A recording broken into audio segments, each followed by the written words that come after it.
and welcome to our podcast, The Ups and Downs of a Small Business Owner, where we hope to show you exactly what it's like to grow a business. How do I introduce you? Essentially being a local celebrity, social media manager, content creator, small business cheerleader, and total foodie. From my experience, I'd say you're the go-to person for anything food locally. Does that sound right? Yeah, I'm very happy with that introduction. I think there are words that I would use to describe myself. So yeah, that's good. Pretty spot on. And I would definitely go back to the local celebrity. There's not many people or places in Milton Keynes that haven't heard of you or what you're doing or what you've done for small businesses, and especially in the food industry. So essentially you started blogging. Yeah. What made you start doing that?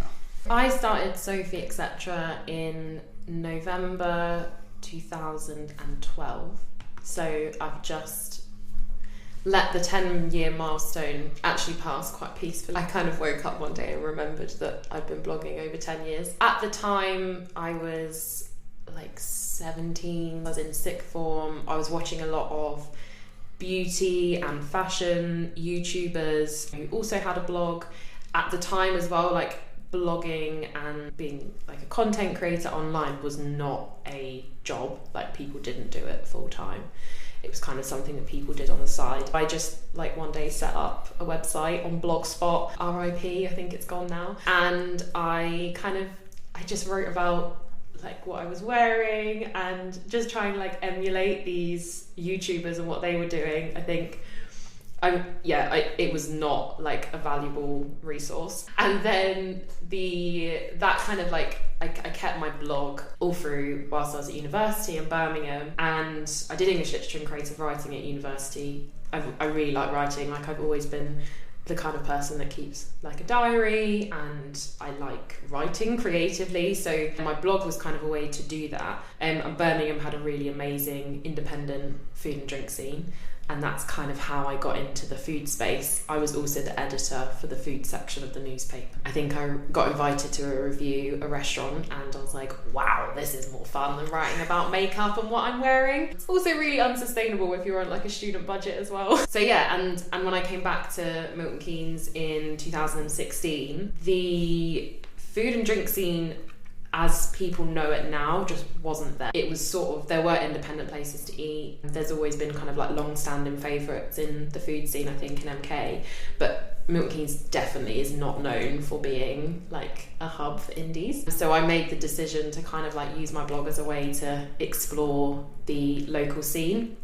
And at the time, a street food event called Eat Street had just started, which I really do think paved the way for kind of this explosion of street food vendors and Milton Keynes' kind of interest in food and drink. And I love writing about food.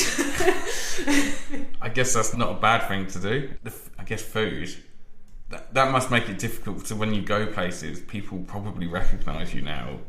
Yeah, they do now. And I've had a couple of like instances where people have come up to me and they've literally got like my Instagram feed like in their hand on their phone, which is super awkward. But I would much rather people come up and say hello than message after and say like, oh, I saw you. Or even worse, before I've had someone like tag me in the background on like an image on their Instagram stories, and I had to reply. I was like, please can you take this down? Wow. Eating or something. Yeah, like literally. Yeah, it's like, oh my gosh, Sophie Etc. in the wild. I am literally just a normal person who really likes going out to eat. Yeah.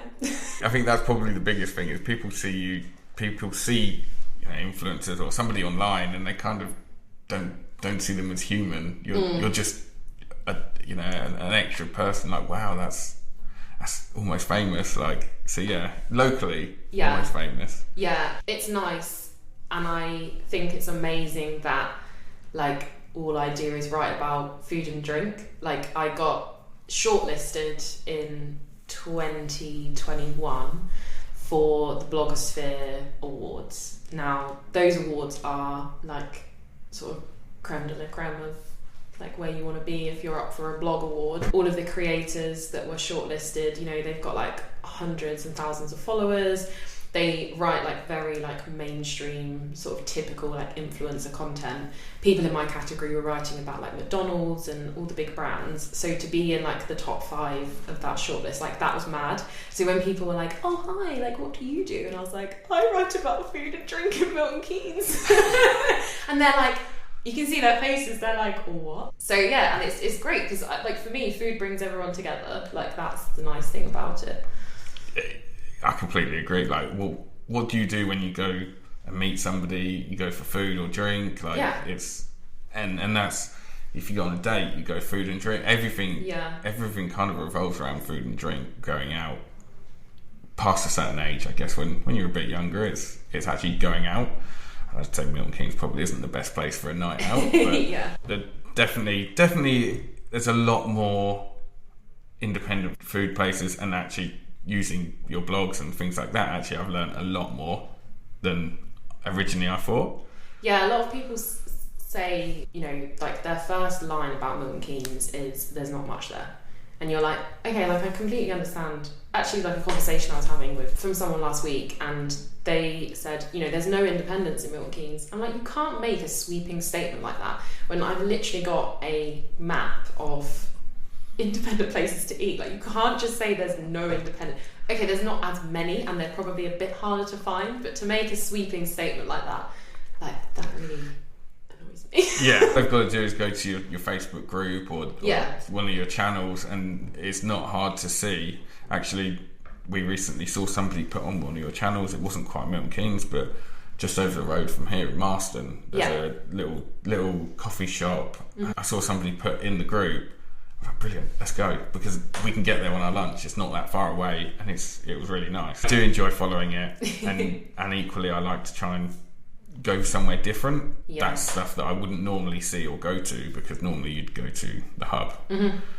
And that's the magic about that Facebook group, actually. It really like came into its own, especially in lockdown. It's now got over, I think 15,000 members. It's just surpassed, which when you think like the population of MK is what, like just over 250, like maybe 300,000, like that's quite a big chunk of people. And in lockdown, people were like sharing sourdough starters with each other.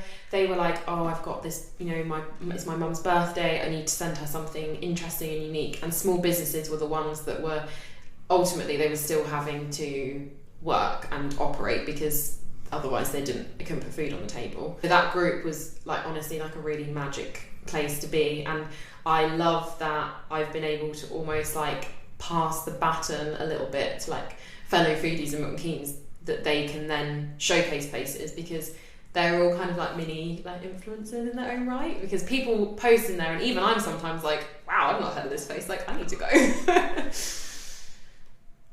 And how do you manage that group? Like 15,000 people? Great question.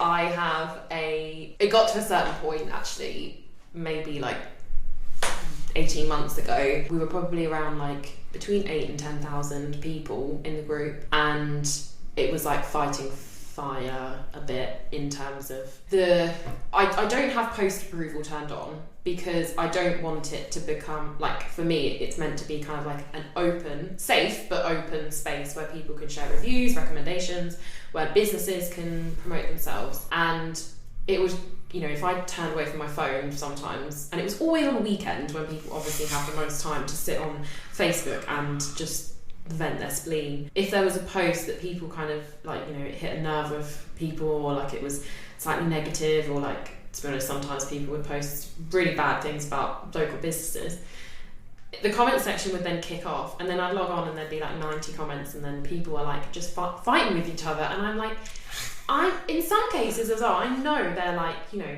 I'm 27, they're like double my age, and I'm having to tell like grown adults how to behave.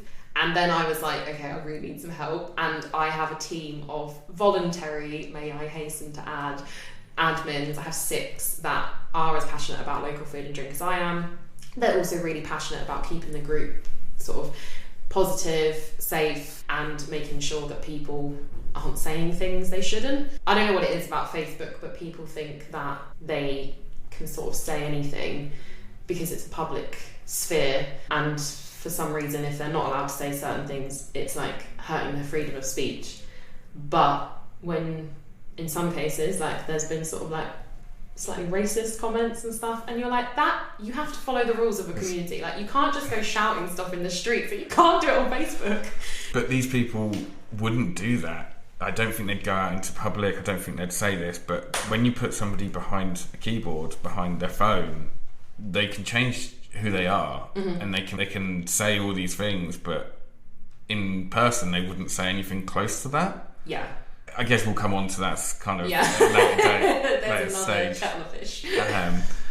Going back then, you started the food blog, you did that. Yeah. Was that what the dream was when you were going to uni? Was it always going to be focusing on food, or? Not really, no. The blog always kind of remained like a side hustle, for want of a better word. When I left university, I got a job at a business-to-business tech PR agency in Buckinghamshire. Like, as with most like uni graduates who work in, they do like a creative degree like I did, they probably don't end up in their dream job. And to be honest, I really didn't know what I wanted to do. I think I put my LinkedIn like bio up and said like, you know, I want a role in comms, and then the next day a recruiter got in touch and was like, this is an opportunity.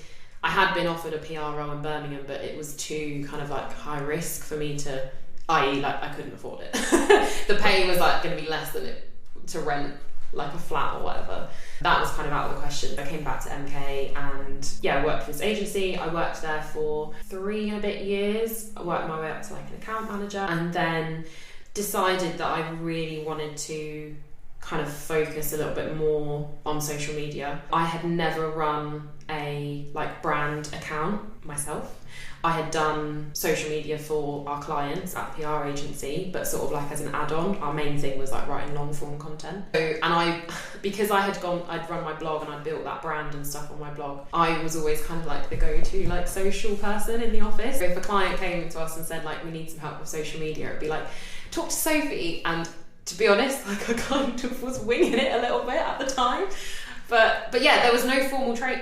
There was no degrees in social media. Like today, you can go do a degree in social media if you want. Yeah, I then applied for a job with another local PR agency that was like a digital PR. I wasn't successful in getting that role, which actually worked out pretty well, because then later on that year, in like November 2019, I got an interview at Bletchley Park in Bletchley, and it was for a social media and content officer.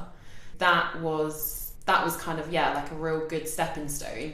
And to be honest, like running my own business and being like social media marketer and stuff, that was kind of like in my long-term plan. Like it was probably like at the time, November 2019, COVID is not even like on anyone's minds. I started there, and then like 4 months later we went into lockdown, and that's when I guess shit hit the fan. I worked in quite a small team, like, you know, Bletchley Park. I hope your listeners know who like that it is, like, you know what it is. They've seen The Imitation Game. It's like my number one answer when people say Milton Keynes has no history. I worked there all through lockdown, and social media was literally the only way that we could connect with people who would otherwise be visiting the park. My team of 8 most of them were furloughed, so it was me and me and my manager, and we kind of then had to do all of the social media, you know, and the marketing and outreach and stuff. And then I was part-time furloughed in January 2021, that weird Christmas where we thought we were going to have Christmas, and then like the rug got pulled from underneath our feet. Then it didn't happen. Yeah, and I was really sad because I'd just done my big shop. My parents were going to come over for Christmas Day, and I remember my mum was going to do the turkey and like the meat and stuff, and then I was going to do all the veg. We had just been to the supermarket, and we had just also taken like a delivery of the vegetables, and like got all the snacks and like extra stuff that you're never going to eat over the 3 days of Christmas. And we sat on the sofa in the afternoon, and then it was like, you know, you're in this zone and you can't do Christmas. And I was like, I've got all these vegetables, but I literally don't have any turkey. I mean, at least go the other way and have the meat, not the vegetables. I know, I was so gutted. I remember turning up on Mum and Dad's doorstep on Christmas Day, and I was like, we like did a bit of a swap. Like I think Mum gave us the turkey, and we did have friends that ended up kind of being separated and stuff. So we distribute the veg got distributed. But yeah, that was sad. It was going to be like my first. We were going to host Christmas. But yeah, in that January, whilst I was part-time furloughed, I was kind of like, I think there's an opportunity for me to try and build something here. Like everybody already thought that I did social media like management and stuff already, and I'd kind of like dabbled in it a little bit, like working for a few like small businesses in MK, but sort of never like gone fully fledged with it. So I kind of spent the first couple of months of that year just kind of, having a bit of a rest as well, because to be honest, the previous year had been quite intense. So yeah, I think I did like the Google like digital garage thing. I did a couple of sort of like online courses and explored stuff, and spoke to other social media managers. And then I decided to ask my manager if I could go part-time at Bletchley Park, to which they said yes. So I was like, great. And I sent out a email to kind of all the contacts that I sort of thought you might make a good client. And then I managed to get like enough clients to fill like the 2.5 days a week that I would be working for myself. And then my partner Dan was like, okay, well, you've still got a month like of working sort of on furlough before you go like part-time. You should definitely take the leap. So I did. Yeah, I remember calling my manager in tears, like, I think I need to have my notice and I'm so sorry. And then yeah, I think I left. My first like working day for myself was like the 3rd of May or something. So I'm coming up to my like 2nd business birthday for social, etc. So pretty impressive. Yeah. It's quite a story. Yeah. Quite a journey. And it wouldn't have happened for COVID. Like, I feel very grateful in a way. Like, everything always has a way of working itself out. And as I said before, it was in my maybe like 5-year plan, but there's no way that I would have been able to build a business whilst working full time, also in the industry that I was trying to build a business in, because it's quite a tiring place to be. Yeah, obviously there's a lot of people around you. There's a lot of people you bounce off. Mm-hmm. How important have they been, both personally and through the business? As in like friends, family? Friends, family. Who's been the most important? Or is there any important things that have happened? I mean, for one, like, I think having a partner who was like, he didn't give me permission, but when you're like living with someone, you share a mortgage with someone, having someone, and a dog, actually, we share a dog, having someone that kind of then says, I think you should do it, because there is a dependence on each other. Like, we've got bills to pay. So Dan saying to me, like, you absolutely can do this. It wasn't a decision that we took kind of like completely uninformed. I think when people almost think about handing in their notice at work, they like throw all the paper in the air and then they walk out like, I'm going to start my like dream business. It wasn't like that. It was kind of like, I looked at a spreadsheet and was like, this is going to work. Like, as long as I can do this. And, Dan was like, I can support you for a bit if you need it. But like, touch wood, like, we haven't got to that like point yet. I think maybe like 1 month where I sort of had a bit of like an overhaul with like client base and stuff. Have I ever had to kind of be like, I'm going to need you, to cover a bit this month? But I've never had to do that. Having that person there that's just sort of like constantly supportive, like constantly cheerlead, has been so great, because you need that. I think as well, I have a lot of friends who also run their own business. I almost forget sometimes that like people actually are employed by a company, because honestly, like, I have like my former line manager from the agency that I work with, Gemma. She left the agency and went to work with her husband. They run a marketing agency. They have been like so great at like being supportive and stuff. And they were actually, when I first went freelance, they were one of my first ports of call to be like, do you have any work for me? And I did some work for their clients, which was great, because it meant that again I could sort of like get that start to get that experience. And to put, like, at that very early stage when you're sort of still trying to find your feet, to have someone that's going to put they put their full trust in me. Like, there was no kind of like, oh, you know, we need to approve this or whatever. They were like, you just go and run with it. And Joss, her husband, has been like really instrumental in like creating my brands, both for Sophie etc. and Social etc. And it's, you know, I have a really great relationship with them. We work together, we recommend work and other people like where we can. So yeah, they're like a really solid like partnership, if you like. And then obviously like my parents as well. I think when I said I was going freelance or like leaving my job, I think any parent's probably going to be like, huh, what are you doing? But I think they could very quickly see that, you know, it was going to work, and I hope they're not too worried about me anymore. I don't think so. No. Also, when you start out going, how old were you when you started, or you left your job? I'm 28 in July. Oh my goodness, my mental maths is literally so awful. That is one thing that Dan takes the mickey out of me all the time for. So 2 years ago. Yeah, it was 25? Yeah, 25. Yeah, because I'm 27. So 25. Yeah, oh my god. Just 2, okay. Minus 2. I'm going to pretend like I know maths here. Say 25 to go out on your own. Actually, but like, what goes? Are you worried? Are you scared? Are you excited? Oh, I think I was buzzing. Like, I think, do you know, I didn't ever see my like career panning out this way, if I'm totally honest. If you had said to me when I left university, you know, in like basically 4 or 5 years time, there's going to be a global pandemic and then you're going to leave your job, I would have, I don't think I would have necessarily believed it. I think my dad runs his own business. My granddad also ran his own business. My dad said in his podcast episode, I think it kind of runs, like, it must run in the blood somehow. But I think in a way, like, because I'd grown up seeing my dad run his business, like, you know, working from the dining room table, and it not necessarily always being like completely plain sailing with it, it probably, like, it didn't put me off, but it almost, like, it looked hard. Right.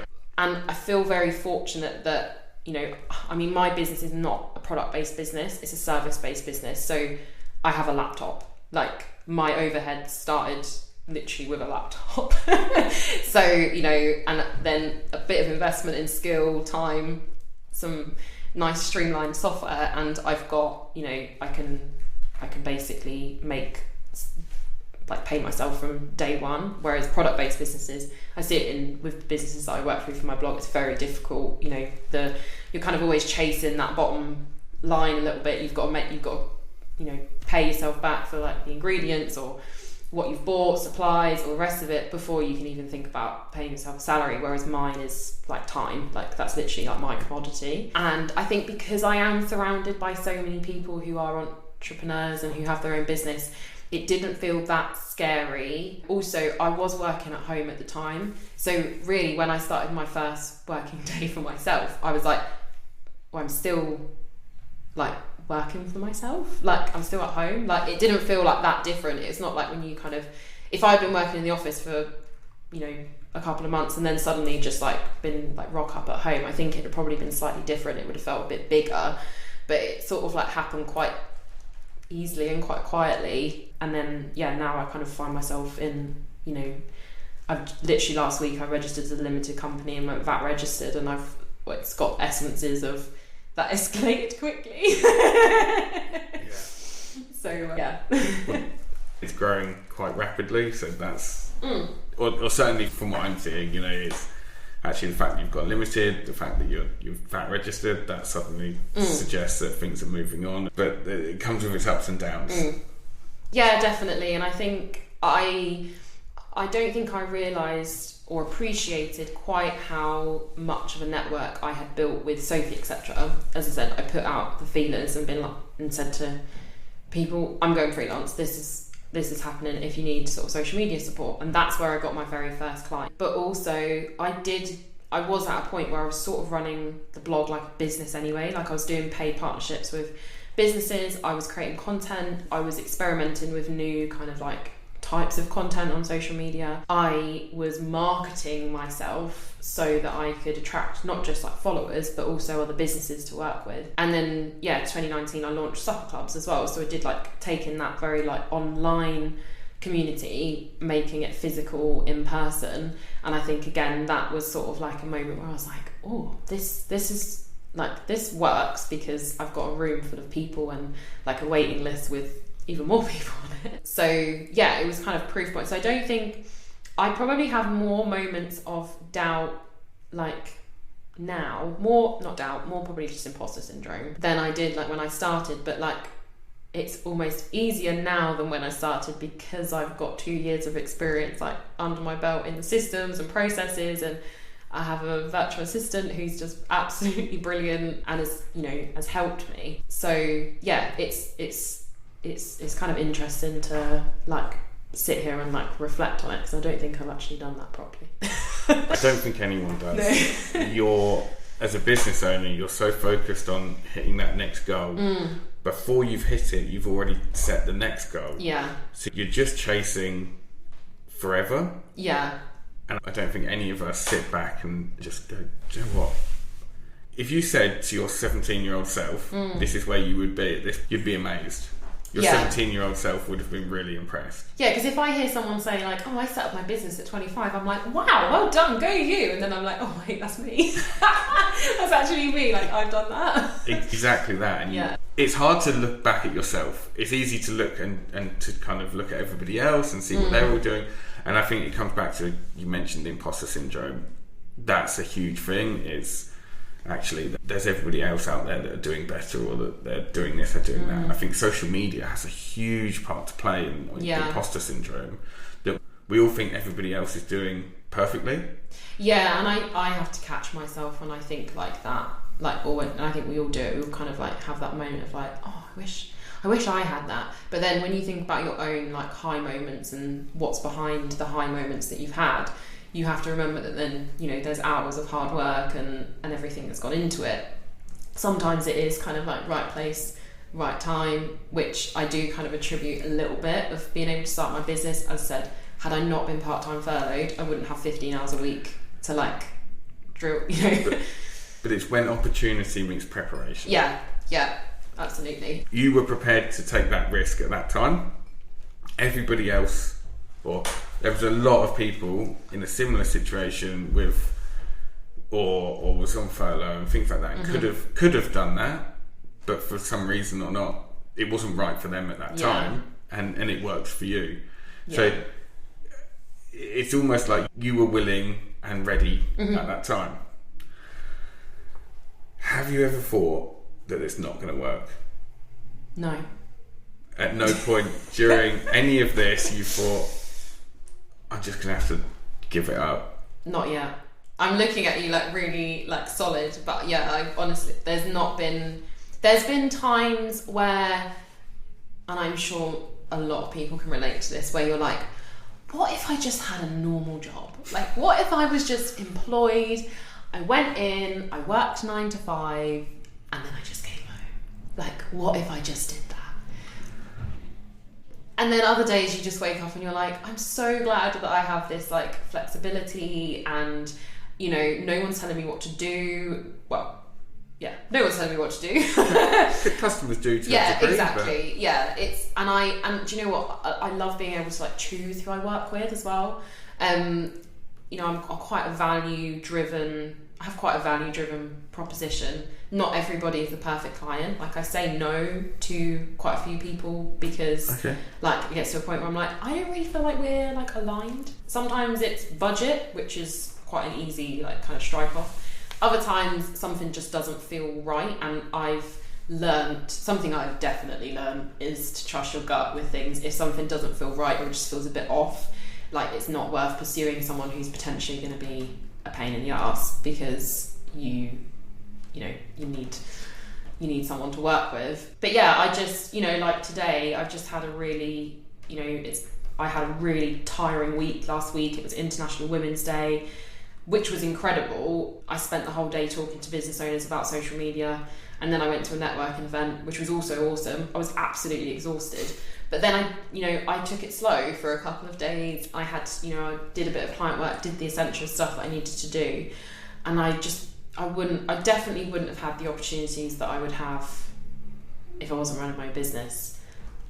I also have way more like financial freedom as well, running my own business. I would have hit a ceiling in my previous roles in terms of like salary, and I do not think anybody should be ashamed to say that they're like motivated by money, because like at the end of the day, like you want to be, it doesn't buy happiness, but it buys opportunities and equally, we don't work because we enjoy it. Yes, no, actually, yes, enjoying work is huge, and that's a big part of it. Yeah, but you wouldn't do it if you didn't have to. Yeah, exactly. Or you wouldn't do everything that you're doing if you didn't have to. Actually, we're all working for money. Yeah. Because that allows us to get to where we want to get to. That allows us to have that personal life that we want to have, buy them things that we want.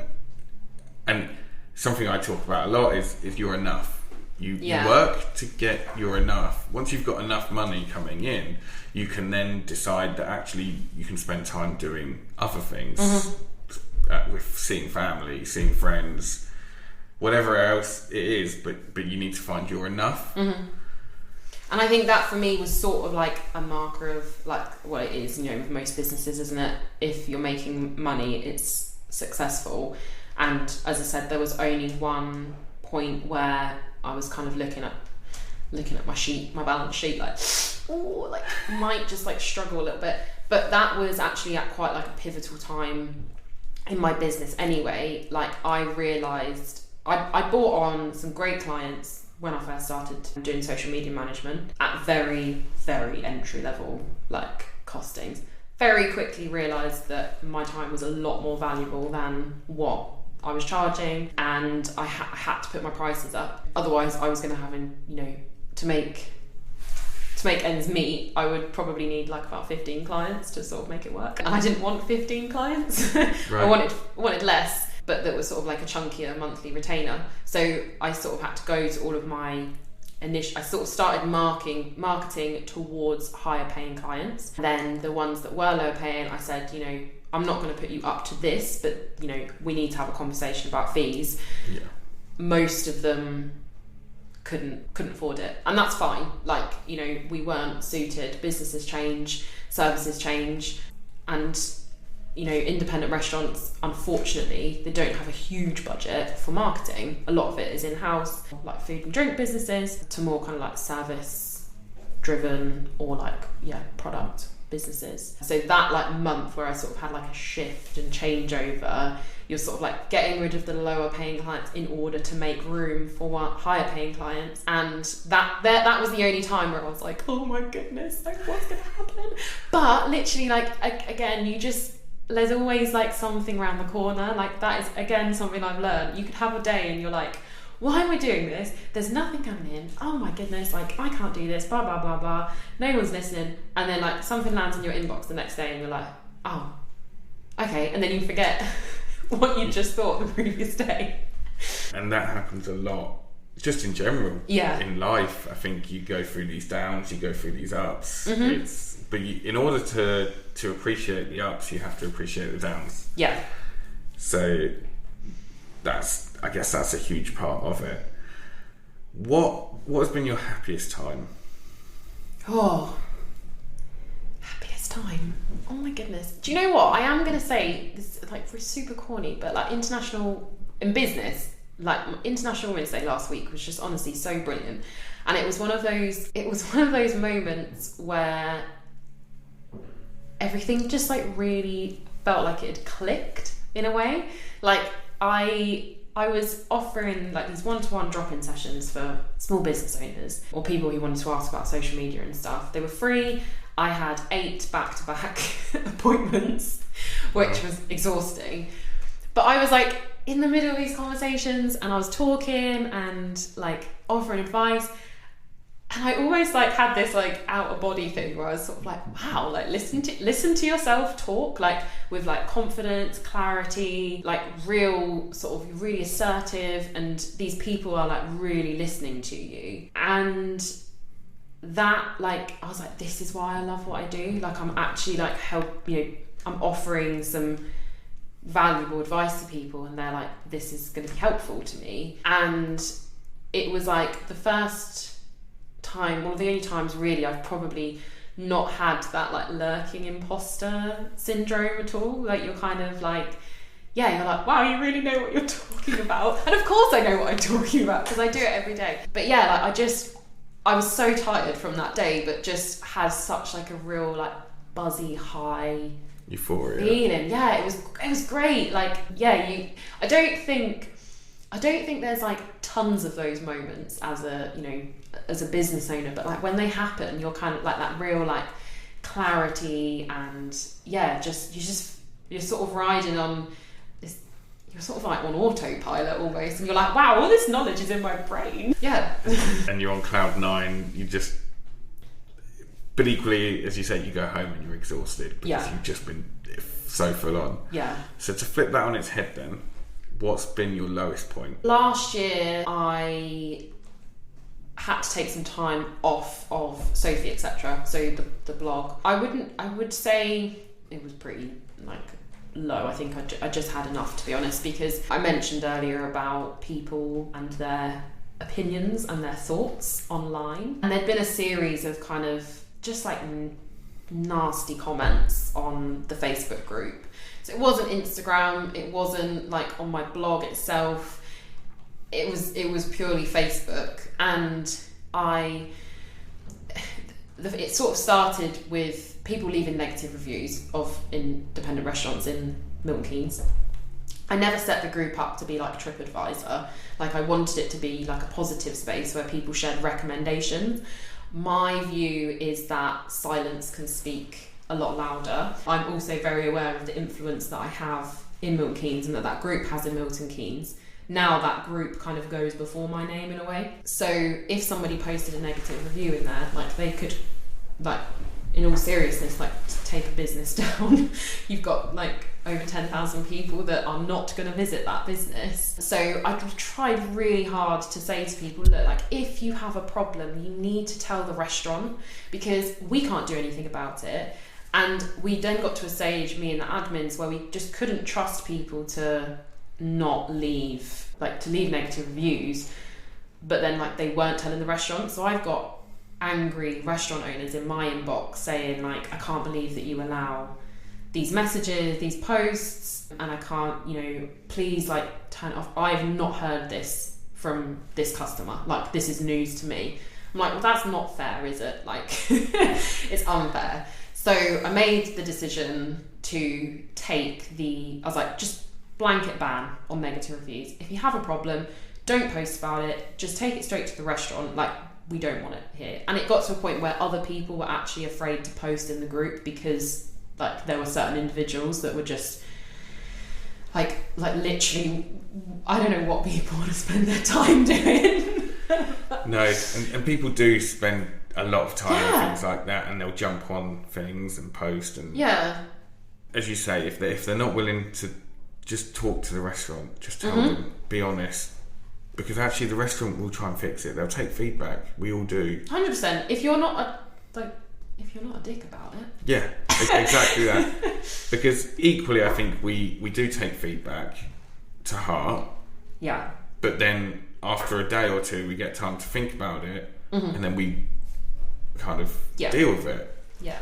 So you took some time out of social media. You took some time off. Yeah. So it got to a point where I got like an unreasonable amount of like hate for turning off the negative reviews, and I was like, this is a free group, it's run by like volunteers essentially, we don't have to have this group is adding value to your life. If you don't like the rules, you just don't have to be a part of it, like, just leave. People didn't like me saying that either. And then there was just like, it wasn't like one big thing, there was just like sort of like a series of posts and comments that were sort of a bit petty. Certain individuals were like, oh, you know, the admin doesn't like reviews because she's, you know, sort of bit petty, stuff in my inbox. And it's really hard, like, when you've created something that you, like, again, it's about food and drink. Like, it's not that deep. You know, I'm not, like, asking anyone to do anything immoral or, like, trying to start a cult. Like, it's...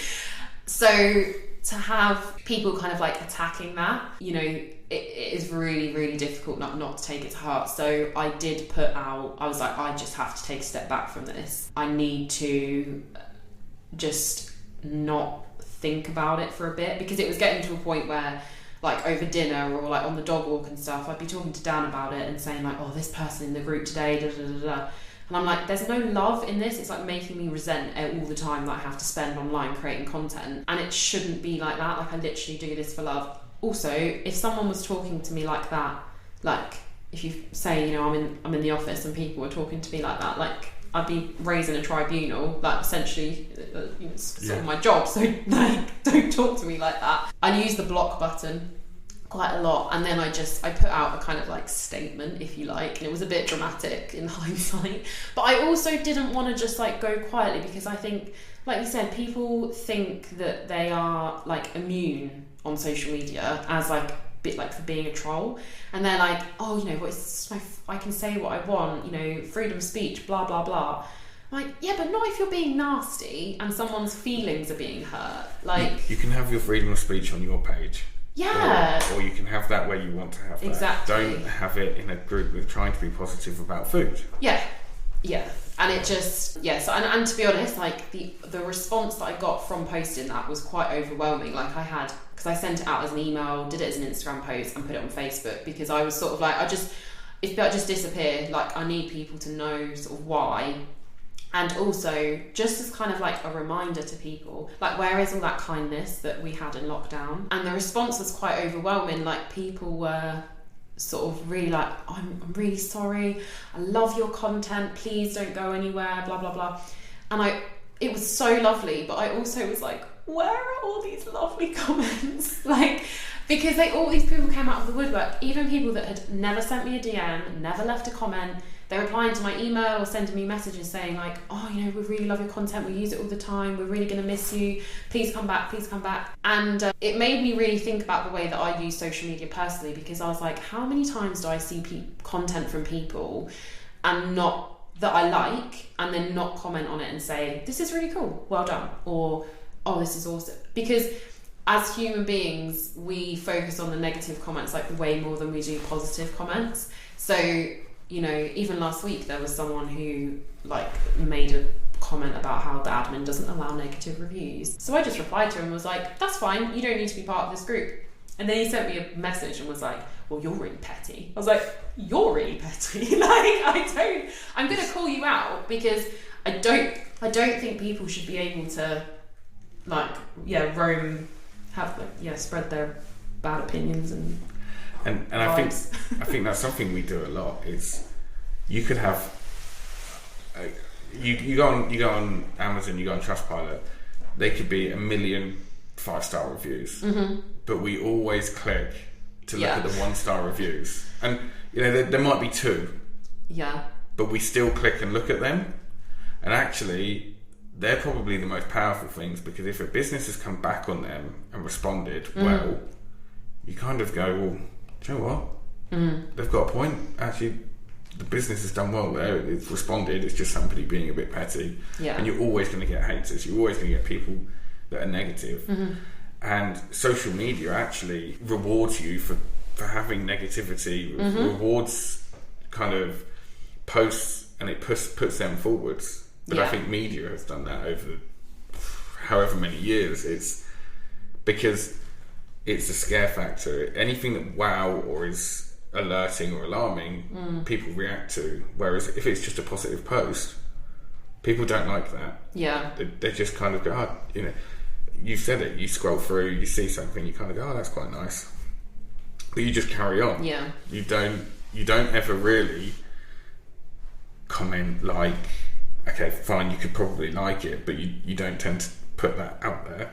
So yeah, I think there's a lot of that. There's a lot of kind of hate, but and what people forget is you are a person. Yeah, that was what really like got me is the kind of like, and it's, do you know, it wasn't necessarily the sort of things that they were saying that people said, and to be honest, I can't like quote any messages or anything, but it was more just like the tone, like that really kind of like sarky, nasty kind of like talking down to you kind of thing. I'm in my rights here. Yeah, and I was like, I can't stand that. Like being like spoken, like talked down to like that. And even, you know, I didn't feel the need to kind of like justify myself to anyone really, which I just wanted people to know like why kind of, you know, I'd taken some time off. And it did just kind of taking that like space back. I just really missed creating content about food. Like if I fundamentally think about like why I started it, it was actually just, I really like taking photos of food. I really like writing about it. I really like editing videos and like sharing it with people. Like even if like one person is reading it, like that's the joy in it for me. The community and everything else that kind of come with it, and obviously the impact it had on small businesses, that is sort of, I get it, that's a nice extra benefit. But like from a completely like selfish point of view, you know, I really loved it. Yeah. So it was sad when I had to stop. So you said like Dan, is it Dan, your partner? Yes, yeah. You said that he would obviously get the brunt of that. Was there anyone else that you speak to, or did anybody say to you, I think you need to take a step back? No, to be honest, it was more of like a decision that I made myself. Like, yeah, I don't think I sort of consulted anyone. It just was sort of like something snapped one day. I was like, I need to come off this group. Like I need to take some space away. And obviously I was still on social media, like for my business, and I was running social media accounts for my clients. Like I can't really escape it. No. But I stopped reading comments, I stopped reading messages, I stopped kind of, you know, replying to emails, and when sort of opportunities and stuff came in, it was kind of like, no, I just really need to just take some time out. I also think people like almost kind of forgot that I was doing it like for joy and like as a hobby. It's kind of a hobby. Like people, there was a lot of criticism in the group at one point about, you know, oh, you know, like Sophie's making loads of money out of this, so I don't, and I'm not. Yeah. Like I do partnerships with businesses. So like, well, the reason that she switched off the negative reviews is so she can make more money out of local businesses, because obviously it harms her reputation. And I was like, how dare you make that judgment? Like that's the thing for me, is like people were like, had this view of me in their mind that I didn't have any control over, and I try really hard not to let that like impact me. It's very difficult. I would say that's hugely difficult. I'm nowhere near that, and I've never really experienced it. But as you say, that group's kind of grown to 15,000. That's arguably, okay, let's say 14,900 people who love what you do. Yeah. For the odd 100 that are miserable. Oh yeah, plus the 16,000 on Instagram and like 2,500 on my mailing. So I know, like it's And it's actually, weird. If they've got a problem, they don't need to follow you. Oh, but all they can get their lives around is actually, you know, focusing on you or following you. And if that's all they've got, then that's, you know, that's a problem. Oh yeah, it's like it's them. way more of a reflection on them. I'm like, is it like, you know, unhappy people are not nice people, like a lot of the time. And if they're like, you know, what has happened in your life or your day that you feel like you need to like be nasty, I'm very sorry for whatever has happened, but like this isn't, you know, you don't need to take it out. Yeah. And I think that is kind of a sort of like a generational / like human issue with social media, is it's landed in our lives so quickly, and all of a sudden like we have access to all of these opinions and all of this information that we never had before, and it is brilliant. Like you see people like the Westborough Baptist Church. I don't know if you've seen that Louis Theroux doc, one of my favourite episodes of Louis. One of the girls who was in that family, you know, kind of escaped it because her eyes were kind of opened to the world on Twitter. She was like, oh, like that's not normal. It's not normal. Like this isn't, everything that I'm experiencing isn't true. extreme example, I know.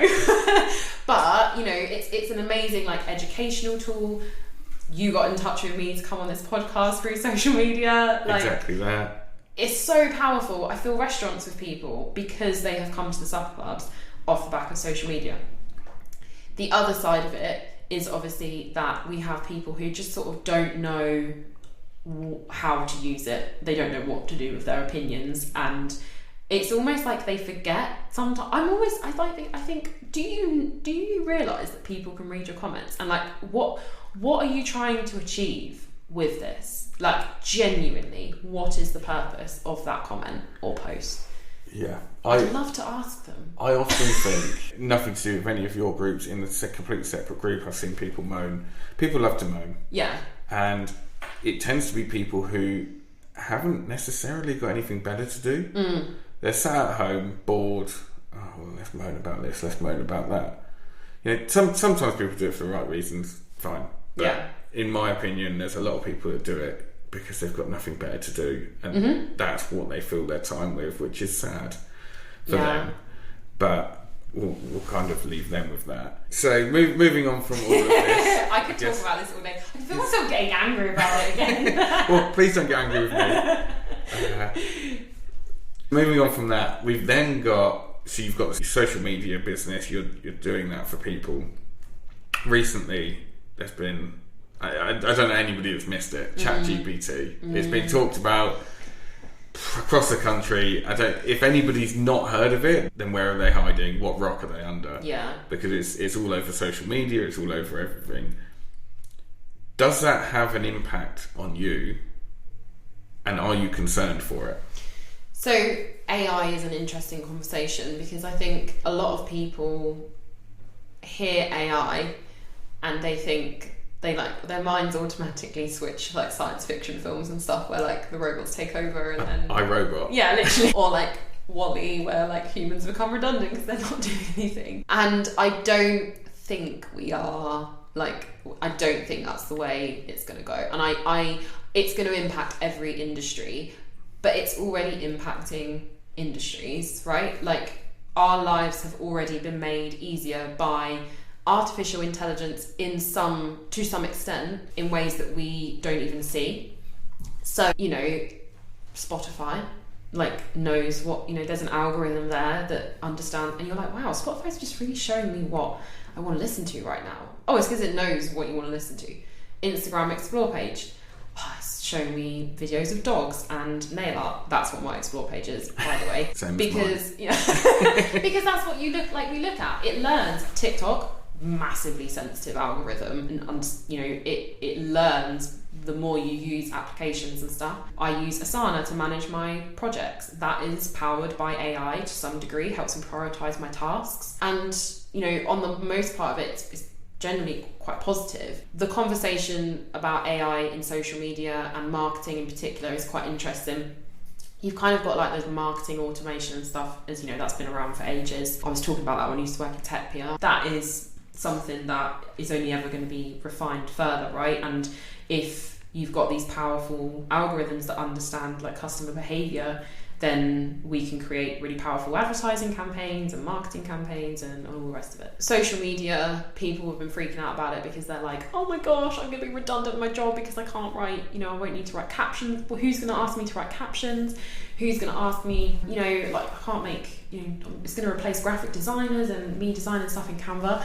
Like, it's not yet. Like, it might at some point, but like by the time it gets to that point, like, I truly believe that like we will have, you know, it's gonna have to be so good, like so good, because I know copywriters and I know graphic designers and I know social media managers, and ChatGPT like is not at the same level. I actually wrote a recent newsletter that I sent out to my mailing list for my business on ChatGPT. Thought, I'm going to give this a go. I had to edit it so much. It was really handy because it probably saved me about half an hour of staring at a blank screen. Yeah. I was like, write an email about, you know what, I can't even remember what it was on, but it was like, write an email about some tips for boosting creativity. And it pulled like wherever it pulled it from. Yeah. But I had to go through it and edit it to sound like me. And a lot of people in my network, again, were like completely freaking out about it. And they're like, oh, especially copywriters, they're like, oh, it's going to take my job. It's not, because we are still, we want to work with a human being, really. There are some instances when AI, if you're a solo business owner and you need to write a blog post or something, and you've not got anyone to talk to or the budget for a copywriter at the time, it is handy. Yeah. But I don't think, I think if anything, it's just going to open up more opportunities, because you're still going to have humans programming it, or humans finishing off the strategy, or humans refining it, and all the rest of it. So I would say the accounting industry has taken something fairly similar with Xero. So, and there are things out there now that can do your tax return for you. Yeah. But I had an interest in, actually, I spent a full day in London talking about all AI technology, how it can do all this, how it can do a tax return for you. Mm-hmm. Software can do it for you now. On the train home, I was talking to someone random sat next to me, and they said, however, do you think the guy down the road that owns a garage is going to trust software to do his tax return for him, or is he just going to give it to you? Because people stress about it. For example, if I said to you now, you can do your tax return using this software and submit it to HMRC, most people panic, stress, and go, I don't want the responsibility. That's why you outsource something. You exactly. Don't want the responsibility of it. If you still got to control a robot. Yeah. So the software will reduce the entry level roles. It will reduce the data entry. It might reduce the bulk, actually writing a 2,000 word blog. Mm. But then you still need a human to do that, to find it, to post it for you, to have the time to do it all. So it's just about adapting it, bringing it in, and understanding how to utilize it to make it work. So possibly, yes, the cheaper options, somebody who was just churning out loads of data or text for 10 quid a month or something, actually a software will replace that. Mm-hmm. But for somebody who's got human interaction, anything that's involving the human, I don't think will have any impact on that at all. No. So I guess going back sort of over the last 10 years, I think accountants have had that sort of change happen. Had that huge panic, oh my god, nobody's going to need this anymore, you can do your own tax returns. Well, even now, we're still utilised a hell of a lot. There's most business owners that I talk to still don't understand finances, and they don't want to. No. You do that bit for me, I'll do my bit. And you saw my mental maths earlier. So. Yeah, exactly that. And you wouldn't want to trust the software because you wouldn't know if you were putting it in right in the first place. Yeah.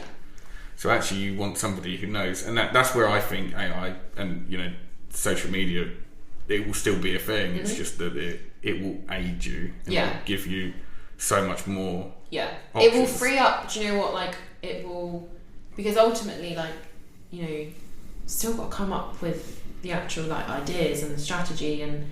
whatever, and our brains are way better at understanding that than I think AI can currently do. It might, at some point, but it also then frees our time up to do stuff, that we can do better. At the moment, like I said, that ChatGPT saved me half an hour writing an email. Canva have brought out a very similar AI tool in their interface. It's not perfect, but you can design, it provides you with an example of a graphic. Again, for someone literally sitting there with no time, it's quite helpful. Yeah. And so, startups, people who can't afford it, as you say, budgets, it just means that you come in at a higher point. Yeah. You come in once they've got a team of 5. Yeah. And that's when they go, okay, look, you do it. Mm-hmm. Okay, so one last thing then, and I think this is probably what I've seen the biggest thing of you recently, is... I forgot to mention it at the beginning, but meeting local governments and lobbying for small businesses. Oh my god, good question. I actually met with Ben Everett on Friday for a coffee. Well, still in conversation.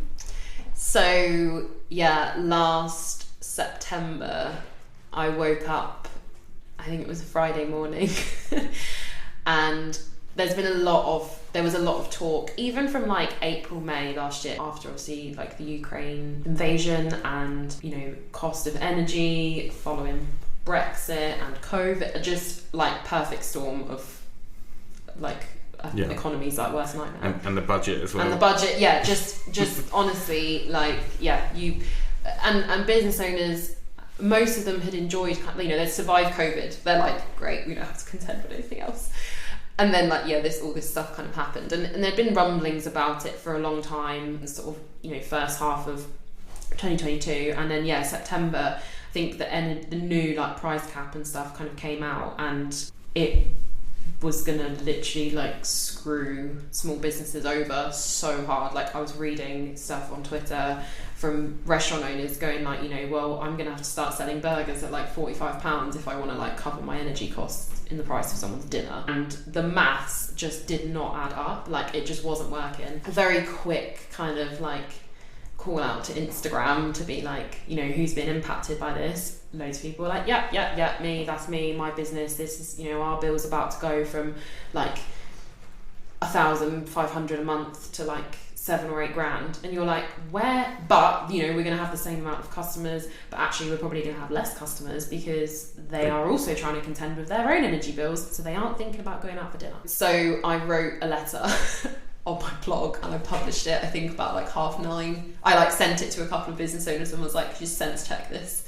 And they're like, yeah, cool, that's good, send it out. And it went crazy. And I also sent it to MKFM, who, God bless them, they covered it as well. And they also sent like the MP an email to ask for comment.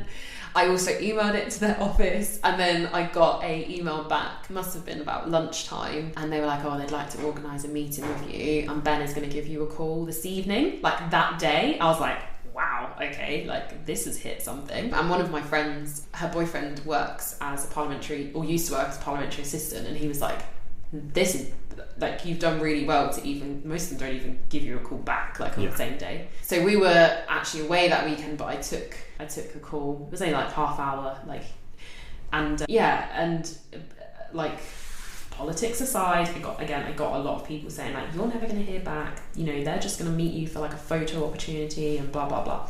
There's been no photo opportunities on social media, I would just like to say. And I kind of was also like they're like, oh, they won't do anything. I'm like, but you sort of, well, regardless of what like side you're on or like what you believe in, like, you've got to work with what you've got sometimes, and like, this is a massive issue that's going to impact everyone. So we sorted out this meeting. I got as many kind of like case studies from business owners as I could, talking about energy costs, and honestly, like, some of them were just like heartbreaking, and you just looking at them like, I don't know how you can make this work, like, how you're expected to make this work. It's just like savage. The day we were meant to have the meeting, the Queen died. So that got rearranged very quickly. I was like, oh no, you know, like, I was watching it all unfold on social media, and you're like, this is just not happening. So we had the meeting in October, and then it was very successful in terms of, we had a group of small business owners, they all kind of had their voices heard, different, sort of like, we had hospitality, we had like a gym, a florist, coffee shops, so there's sort of different businesses, and their plan was to go and sit with the Chancellor and make these recommendations and share what they'd said. And then when I got home, the Chancellor had already been fired, and then on Monday Liz Truss resigned. So, and like, that is not our local, like, government's, like, the local MP's fault. Like, I almost start to feel like a bit sorry for them at that point, because they were just sitting in front of us as human beings, going like, we'd like to help, talk to us. So that's what we were doing, and that was all I wanted. I wasn't even expecting to get a meeting. They were heard, they had they fed back, and then obviously, like, you can't control what's going on, like, right at the top. But I did meet Ben last week, and we had an update, and I think the budget is being released or has been released. So actually today. So I mean, there's stuff in there about childcare, isn't there, and the energy support has been extended, but I think for households, correct me. I've not properly listened to it. I was preparing for this, but yes, childcare is a big one. There's a lot going on there. There's a lot.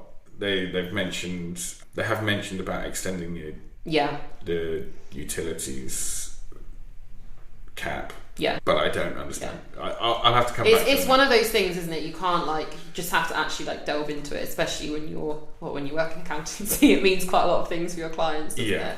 But yeah, I mean, it's not like it. I think had we had the meeting in September, when we were sort of originally planned to, in the throes of everything, it was it really had gained loads of momentum, and then obviously everything stopped whilst we were planning for a state funeral and stuff like that, and things happen. It's completely out of my control. Yeah. But yeah, it really, they listened, and I wanted to use my platform to make them listen. But that's impressive in itself. One, that you went and did it, because anybody else could have done that. Yeah. And nobody did. And you decided, actually, again, you weren't paid to do that. It doesn't really affect you. This is affecting, I guess, the food industry, but not directly you. Well, I don't want to see my favourite restaurants close. Yeah, exactly. Do you know what I mean? Exactly that.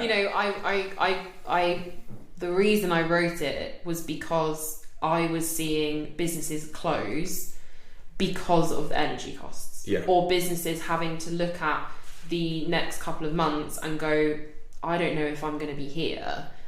And that was something that came across in the meeting with the businesses, is they were like, we can't plan. Every business owner knows that planning cash flow and planning profits and loss and all the rest of it, that is so important, having that visibility. They were like, we just don't know. One day our energy costs this much, the next day it's tripled, and we just I think some of the increases were honestly 300 or 400%. Yeah, it.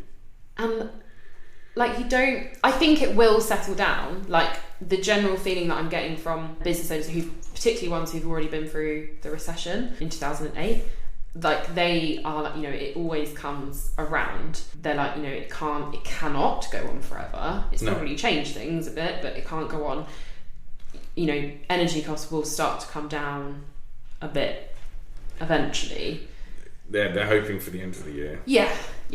So but it's that, I think that's what we tried to get across to them, was you can't, how do you plan your business, plan for the future when you don't know what next week is going to hold. And the cost of ingredients as well, for hospitality in particular, is a real issue, especially with things like fish and meat, because of the energy that is involved in getting them, or importing and all the rest of it. It can triple in a week. You're well, next week I'm going to have crab special on the menu, and then you see the price of crab and you're okay, well, I can't afford that. Yeah, because people won't buy it. Yeah, because people can't buy it. You can't. And that's the thing. There was only so much that people could rise their prices by before you start isolating consumers and stuff. Let's face it, you're not going to pay £5.50 for a coffee, but that's probably what businesses should be charging right now, because it's costing so much. So that winds me up as well when I see people kind of saying, oh, the prices have gone up, and it's they're kind of they've had to. Yeah, it's really hard. They have a business to run. Yeah, exactly that. They're actually, I'm not going to go into the... No. Exactly that, yeah. But I just think that's, again, from an outside point of view, for you to have done that and to stepped up, to have that again on your CV as an experience, that's pretty incredible in itself. Oh, thank you. Talking to local MPs, but then even going to London and talking to kind of the Chancellor for all of a day. But I didn't speak to the Chancellor. Oh, didn't you? No, they did. They did that fine. For me. But still, you were the platform. He read it. He read the letter. Right, but you were the platform that put them there and that put it in front of them and that got it there, which is quite an achievement in itself. Okay, brilliant. Well, I'm going to leave it there then. Thank you for coming in. Amazing. Thanks for having me. Good. And it's been fun. If you've enjoyed listening to our podcast, please like and follow, and make sure to tag us on social media.